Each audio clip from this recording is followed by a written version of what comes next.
Gracias, amigos televidentes, por continuar con Revista al Día. Gracias por su fiel sintonía. Nosotros muy contentos esta hermosa mañana de jueves porque, como todos los jueves, vamos a hablar de economía. Ya se encuentra con nosotros el licenciado Luis Núñez, economista. Muchas gracias por visitarnos. Siempre bienvenido. Un gusto, Malí, y un honor. Finalmente, pues, vamos a estar... Por primera vez vamos a estar en entrevista. En entrevista. Siempre estás detrás de cámara. Sí. Así es. Bueno, licenciado, hoy vamos a estar hablando de un tema muy importante. Sin obviar el resto, todas las semanas traemos temas de interés para toda la población.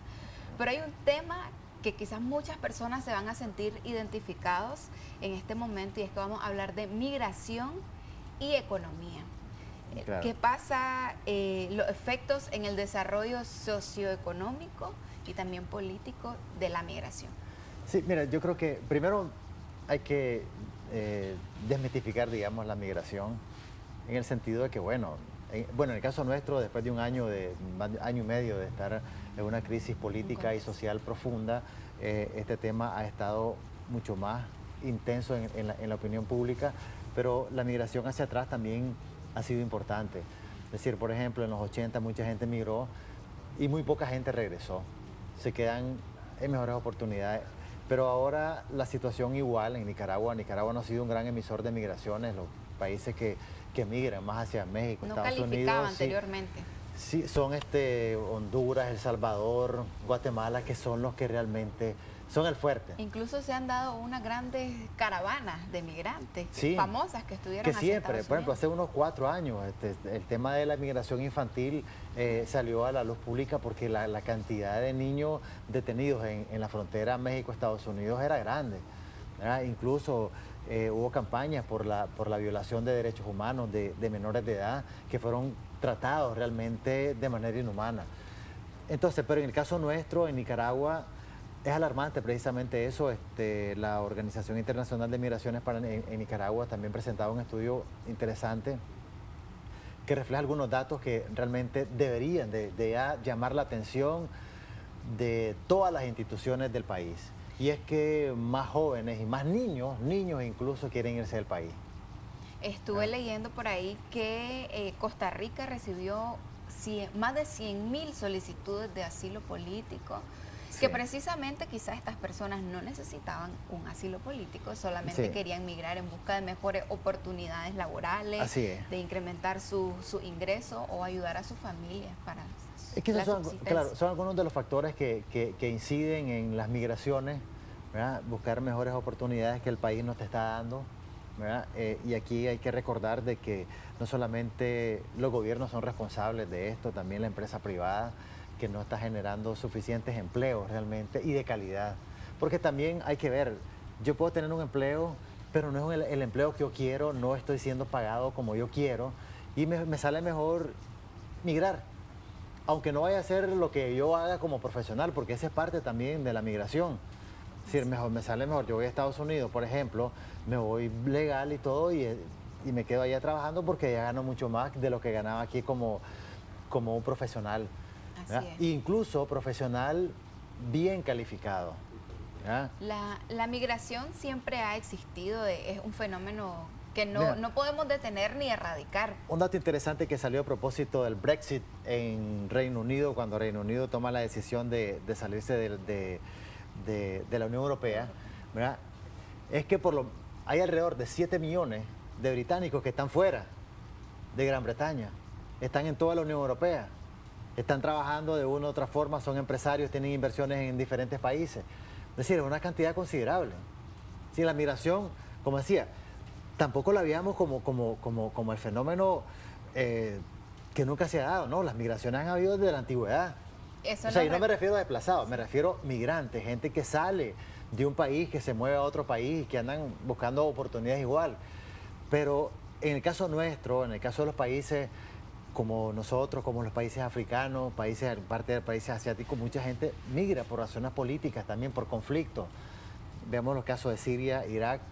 Son países que son emisores de migración, que son gente que incluso no se quieren ir. Eso nos recuerda porque son países estables, realmente eran países estables hasta antes de la guerra.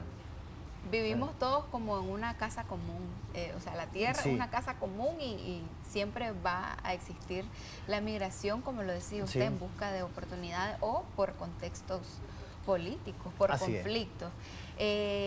Los países desarrollados han intentado hacer un sinnúmero de barreras para detener la migración, pero como lo mencionábamos, pues algo que no podemos erradicar así de la noche a la mañana. Siempre estamos en busca de mejores oportunidades. Hay pros y contras de la migración. Sí, mira, el problema de los países desarrollados es que está bien.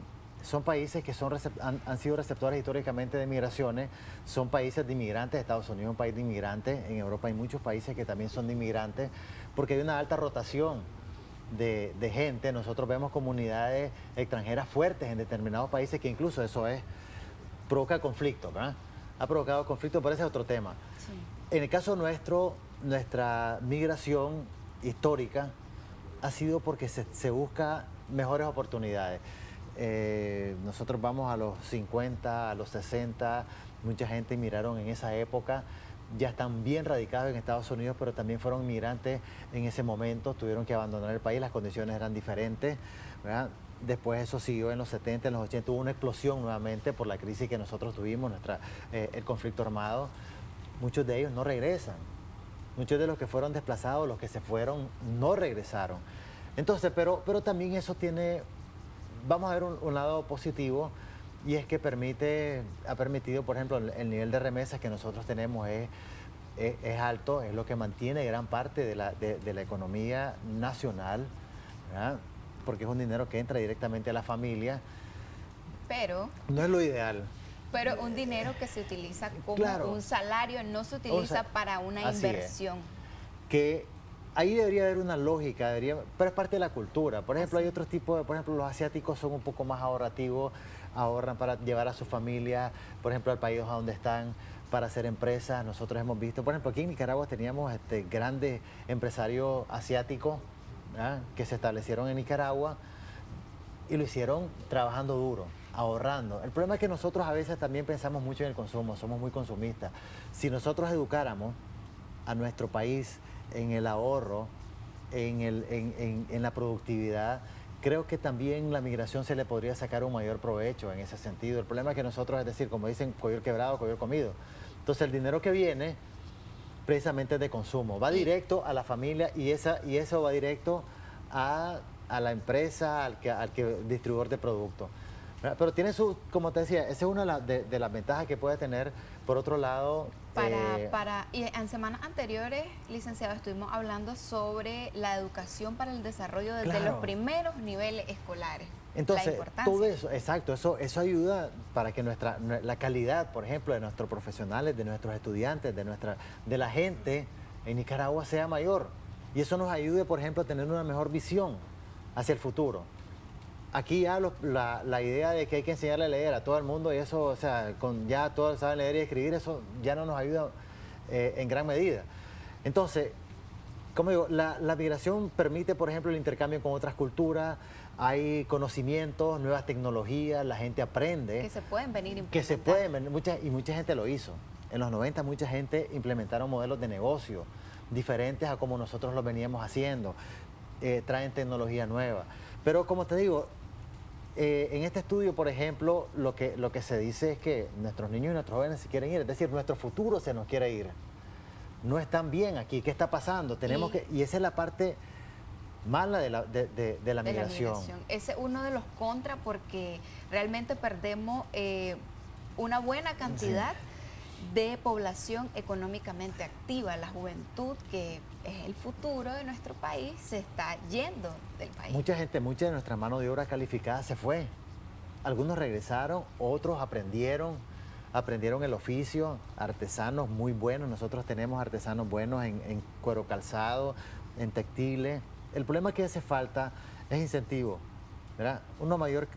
Mayores incentivos, mayor y mejores incentivos para la pequeña industria, para evitar precisamente que muchos de ellos se vuelvan a ir.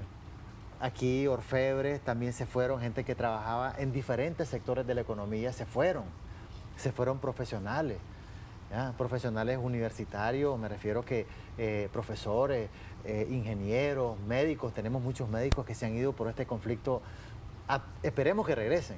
Sí. Tenemos periodistas que se han ido, buenos profesionales que se han ido. O sea, nosotros no podemos darnos el lujo de estar perdiendo cada cierto tiempo esa mano de obra calificada, ¿verdad?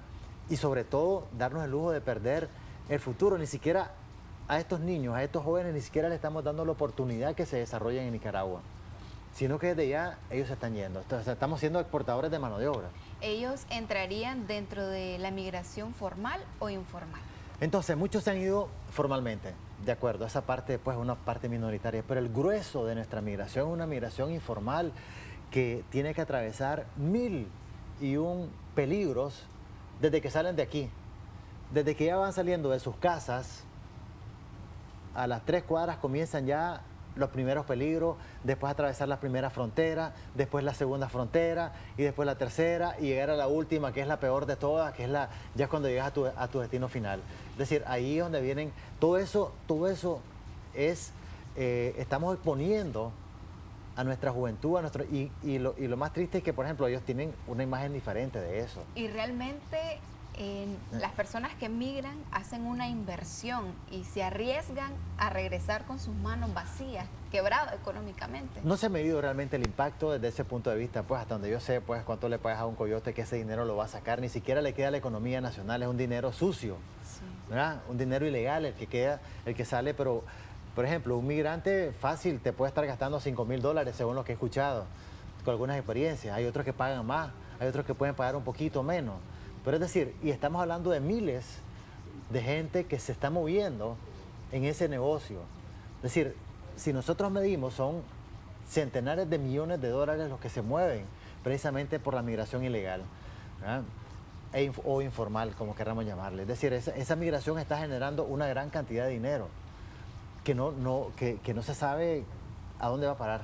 Ya para ir cerrando, licenciado, ¿cuáles serían las recomendaciones para las personas que no están migrando y se quedan en el país y están emprendiendo un negocio, y para las personas pues que están fuera y por el momento no van a regresar todavía? Yo creo que aquí tiene que ser una acción conjunta. Primero, las políticas públicas influyen mucho. Yo sé que el gobierno anda buscando dinero de cualquier lado, de todas las empresas. Creo que el gobierno tiene que flexibilizar su política fiscal con respecto a las pymes. O sea, más bien incentivarlas en lugar de deprimirlas. La empresa privada, ya por su parte, también tiene que volver los ojos a las pymes. Somos un país de pymes, incluyendo las grandes empresas en estándares internacionales, son pequeñas empresas o medianas empresas, ¿verdad? Deben devolver los ojos a las pymes y establecer relaciones de negocio con las pymes. Es decir, quitarse ese prejuicio, ir más allá. Se ha hablado mucho, yo tengo que reconocer, por ejemplo, el COSEP ha implementado políticas hacia las pymes, pero realmente estas políticas tienen que ser más agresivas. Es decir, establecer relaciones de negocio, pero también exigirle a las pymes a mejorar. Y esa es la parte, ahora vamos a la parte de las pymes. Las pymes también tienen, los emprendedores tienen que mejorar. Tienen que buscar tecnología, tienen que buscar los recursos, dónde están los mejores recursos, hacer un uso eficiente de los recursos. Una de las enseñanzas de esta crisis precisamente es esa, el uso eficiente de los recursos. Este año y medio nos ha enseñado a cuidar cada centavo. Aquí cada córdoba cuenta. Así es. Ahora, pero de abril hacia atrás, del año pasado hacia atrás, un peso no era nada. Era una cultura de derroche, de gasto. De consumo. La gente se ganaba 10.000 pesos, entonces lo primero que pensaba es qué voy a hacer este fin de semana. Ahora no, ahora la gente piensa bien, y sobre todo los emprendedores.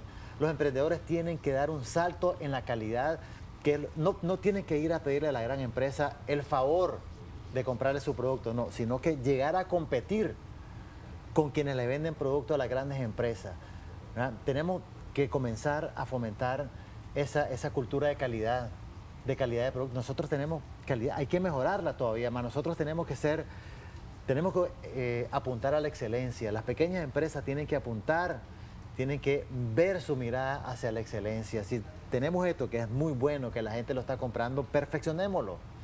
Seamos mejores, mucho mejores de los que somos ahora.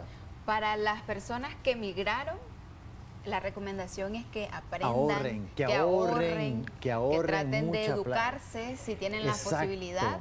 Y para las que se quedan, inversión, ahorro, innovación, calidad. Exacto. Eso. Muchísimas gracias, licenciado, por habernos acompañado. De todo el día. Sí, podemos ahí tomarnos un café más tarde y seguir conversando. Sí, yo creo que sí. Gracias. Gracias por acompañarnos nuevamente. Nosotros vamos a un corte. Ya regresamos. Saludos, redes.